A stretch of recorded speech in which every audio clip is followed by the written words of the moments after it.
आपको ये जॉब करनी है नहीं करनी, किसी के बहकावे में मत आना। जय हिंद दोस्तों, स्वागत है आपका पंकज फौजी स्टडी ग्रुप पर। नई वैकेंसी नई वीडियो के साथ हम फिर आपके सामने हाजिर हो गए हैं। वैकेंसी किसमें है? इंडियन आर्मी में, जो आपको पता है टीओडी लग गया है, टूर ऑन ड्यूटी लग चुका है। अब कोई भी आप भी चाहकर कितने भी यूट्यूबर कितने भी आंदोलन कर लीजिएगा, ये अब हटने वाला नहीं है। तो इसके साथ ही आपको भर्ती होना है। डिटेल्ड वीडियो हम लेके आए हैं, क्या कुछ है, अग्निवीर अग्निपथ योजना क्या है, किस तरह से ये लागू होगी, क्या बेनिफिट आपको मिलने वाले हैं, नुकसान क्या है, क्या आपको ये ज्वाइन करना चाहिए नहीं करना चाहिए, क्राइटेरिया क्या है, और सैलरी पैकेज के बारे में बात करेंगे, और फायदे क्या लाभ होने वाले हैं, और लॉन्ग टर्म में क्या बेनिफिट आपको मिलने वाले हैं, सारी वीडियो में डिस्कशन करने वाले हैं। तो चैनल पर पहली बार आए तो सिंपली सब्सक्राइब कर लीजिएगा, हम इन्फॉर्मेटिव वीडियो आपके लिए लाते रहते हैं। तो चलिए वीडियो में शुरू करते हैं। देखिए, भारतीय सेना में आपको पता है कि अग्निपथ या अग्निवीर योजना लागू हो चुकी है, और ये भारतीय सेना, आप वायुसेना हो या कोई भी हो, आप यहाँ पर आप एप्लीकेबल होगा।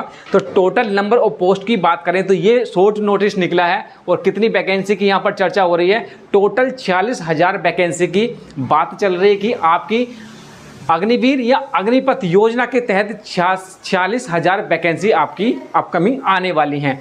अब ये अनाउंसमेंट कब हुआ है? ये अनाउंसमेंट हुआ है, देखिए 14/6/2022 को इसकी अनाउंसमेंट हुई है कि हम इस तरह की एक योजना लाने वाले हैं, और भारतीय सेना में हम जो नए बच्चे हैं, जो 17 साल से और 21 साल तक के जो बच्चे हैं, उनको हम भर्ती करने वाले हैं। तो आवेदन की तिथि क्या रहने वाली है, ये जल्द ही नोटिफाई कर दिया जाएगा कि आपकी आवेदन की डेट क्या रहने वाली है। अगर हम आयु की बात करें कि भाई इसमें आयु कब से कब तक मांगने वाले हैं, तो देखिए सिंपली इसमें 17.5 साल अगर आपकी एज है, यहाँ पर डेट ऑफ एप्लीकेशन का हम बिगिनिंग कब से होगी बताएंगे, तब से ही आपकी एज काउंट होगी, और हो सकता है कि आपको 1-2 साल की छूट भी मिल जाए। अभी तक ऐसा कोई नोटिफिकेशन नहीं है कि आपको छूट दी जाएगी या नहीं दी जाएगी, लेकिन अगर मान के चलें तो 17.5 साल मतलब 17.5 साल आपकी एज होनी चाहिए। और कब तक होनी चाहिए? 21 साल। 17.5 से 21 साल आपकी अगर एज है तो आप इसके अग्निपथ योजना के तहत एप्लीकेबल हैं, अप्लाई कर सकते हैं। आगे बात करें योग्यता क्या होनी चाहिए, योग्यता एज यूजुअल आपकी सिंपली 10th होनी चाहिए किसी भी बोर्ड से। और हाँ, इसमें मैं बात बता दूं, जो छूट पहले दी जाती थी, जैसे SC ST OBC कैटेगरी, जहाँ इंडियन आर्मी के तहत जो भर्ती होते थे उनको जो छूट पहले मिलती थी, उसी के हिसाब से यहाँ पर छूट देखने को मिलने वाली है। अगर हम इस वैकेंसी की आपकी टेन्योर की बात करें, लेंथ ऑफ सर्विस की बात करें, तो ओनली आपकी 4 साल की सर्विस होने वाली है। 4 साल की सर्विस, सही सुना आपने। ये जो समय अवधि है ना आपकी भर्ती होने की, ये ओनली आपकी 4 साल रहने वाली है। अब इसमें जो बच्चे होंगे, मतलब मान लीजिए 100 बच्चे आपने भर्ती कर लिए, उसके बाद किस तरह से वो परमानेंट होंगे नहीं होंगे, वो भी आगे बात करेंगे वीडियो में। पहले इसका मैं थोड़ा सा फिजिकल मेजरमेंट बता देता हूँ कि आपको 1600 मीटर की रेस जो है 5.5 मिनट में कंप्लीट करना होगा। ये इंडियन आर्मी की बात करें, नेवी के लिए अलग क्राइटेरिया हो जाती है, दूसरी चीज़ें अलग हो जाती हैं, उसको इसमें कवर नहीं कर रहे हैं। हाइट आपकी 170 सेंटीमीटर होनी चाहिए। तो ये तो मैंने आपको मोटी बात बता दी। अगर हम यहाँ पर सैलरी की बात कर लें, क्योंकि सैलरी में बहुत ज़्यादा कन्फ्यूजन है कि भाई 4 साल की हमारी सर्विस होगी मान लिया, तो हमें सैलरी किस तरह से मिलेगी। तो सैलरी की बात करें तो देखिए 4 साल की जैसे मैंने ड्यूरेशन आपको बताया, तो पहले साल आपको जो सैलरी होगी आपकी 30,000 होगी, सैलरी आपकी 30,000 होगी, लेकिन आपके जो हाथ में आएगी वो आएगी 21,000 रुपये। ठीक है, 30,000 सैलरी है, 21,000 आपके हाथ में आएगी। तो जो बचे हुए हैं, जो आपके 9,000 रुपये बचे हुए हैं, वो आपका 30%, आपकी सैलरी का 30% कहाँ चले जाएगा? अग्निवीर स्कीम के तहत आपका जमा हो जाएगा, या आपका कंट्रीब्यूशन होगा 9,000 रुपये का। तो पहले साल आपको 30,000 रुपये मिलेंगे, सैलरी होगी। आपके इन हैंड जो आपको खर्चा जो आपको मिलेगा पैसा, वो 21,000 मिलेगा, और 9,000 रुपये आपको अग्निवीर फंड में जमा हो जाएगा। दूसरे साल क्या होगा? दूसरे साल आपकी सैलरी होगी 33,000 रुपये, और 23,100 रुपये आपको इन हैंड मिलेगा, और 9,900 रुपये आपको अग्निवीर योजना में कंट्रीब्यूशन के तौर पर चला जाएगा। थर्ड ईयर क्या होगा जब नौकरी का, उसके बाद आपको 36,500 आपकी सैलरी हो जाएगी, और उसके बाद 25,800 आपको इन हैंड मिलेगा, और 10,950 रुपये आपका अग्निवीर योजना के तहत कंट्रीब्यूशन के तहत आपका जमा हो जाएगा। चौथे साल क्या होगा? 4th ईयर में आपका आ जाएगा, देखिए 40,000 आपकी सैलरी हो जाएगी, और 28,000 28,000 आपको सैलरी मिलेगी और 12,000 रुपये as a contribution Agniveer fund में आपका जमा हो जाएगा। तो ये तो सारा सैलरी का प्रोसीजर हो गया, क्योंकि 30% आपका डिडक्ट हो जाएगा जैसे कैसे अग्निवीर योजना के तहत। ये टोटल मिला के आपको जब आप रिटायरमेंट जाएंगे 4 साल के बाद ही, मान लो यार आप उसको रिटायरमेंट ही कर लो क्योंकि ये तो हो गया है, अब आप इसमें कुछ नहीं कर सकते। तो ये आपकी सैलरी होगी, ये आपको मिलने वाली होगी और ये आपका कंट्रीब्यूशन फंड हो गया। अब इसमें फ़ायदा क्या क्या है, क्योंकि 4 साल की तो ये नौकरी हो गई, अब किस तरह से आपको बेनिफिट मिलने वाला है या किस तरह से आपका जो बचे हुए बच्चे हैं, मान लीजिएगा 100 बच्चे हैं, अब उनमें कौन सिलेक्शन लेंगे, कौन बाहर हो जाएंगे, उसकी भी बारे में बात कर लेते हैं। लेकिन उससे पहले मैं आपको इसके बेनिफिट बता देता हूँ कि इसके बेनिफिट हैं क्या, सरकार क्या सोचती है या भारतीय सेना क्या सोचती है इसको लागू करने के लिए। देखिए, सबसे पहले जो उन्होंने तर्क दिया है कि सशस्त्र बलों की जो भर्ती नीति है ना, उसमें सुधार होगा।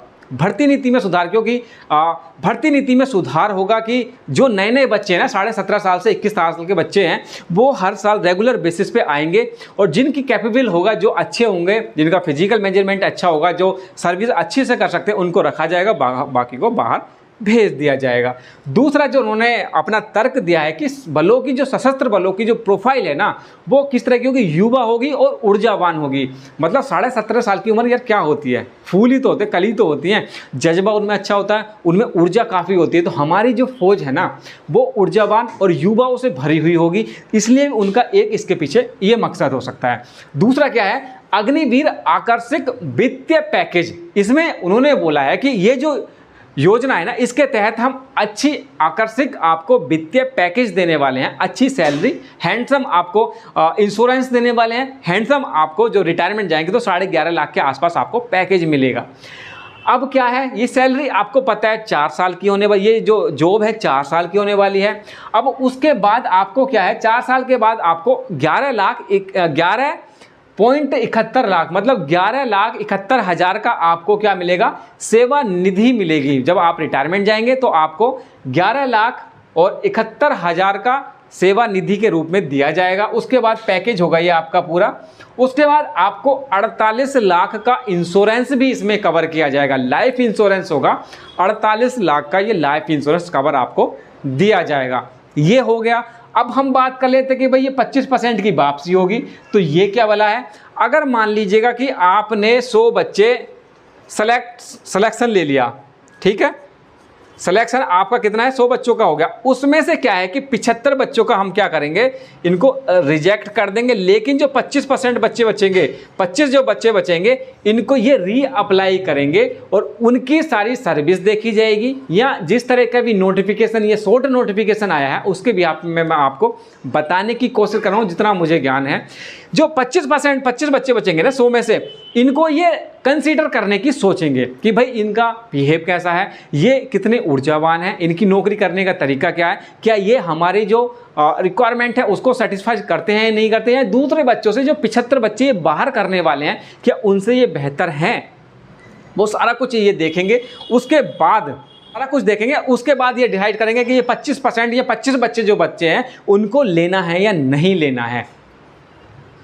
सर्टिफिकेट भी मिलेगा आपको इसमें, पता है 4 साल जब आप कंप्लीट कर लेंगे तो उसके बाद आपको एक सर्टिफिकेट दे देंगे कि इन्होंने भाई हमारे साथ जॉब की है, 4 साल की जॉब है। उसके बाद आपको प्लेसमेंट भी मिल सकती है बाहर जब जाएंगे। लेकिन मेरे को ना यहाँ पे एक डाउट लग रहा है कि 4 साल बाद जब ये आपको सर्टिफिकेट देंगे तो वो सर्टिफिकेट होगा किस चीज़ का, कंप्यूटर साइंस का तो होगा नहीं, क्योंकि कंप्यूटर साइंस की वैकेंसी में तो आप जान ही रहे हैं।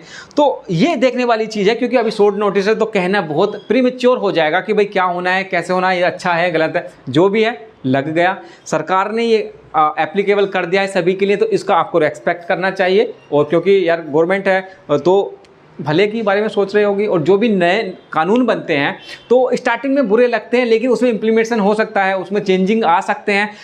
फिलहाल तो यही है भाई, देखो सर्टिफिकेट देंगे तो आपने जो जिस तरह की नौकरी की होगी उसी के बिहाफ पे आपको सर्टिफिकेट मिलने वाला है। अब 2-3 साल रनिंग की तैयारी कर लीजिएगा, उसके बाद 4 साल नौकरी कर लीजिएगा, सर्टिफिकेट ले लीजिएगा, फिर अप्लाई कहीं अलग कीजिएगा और ये सब कुछ पैकेज मिलने वाला है।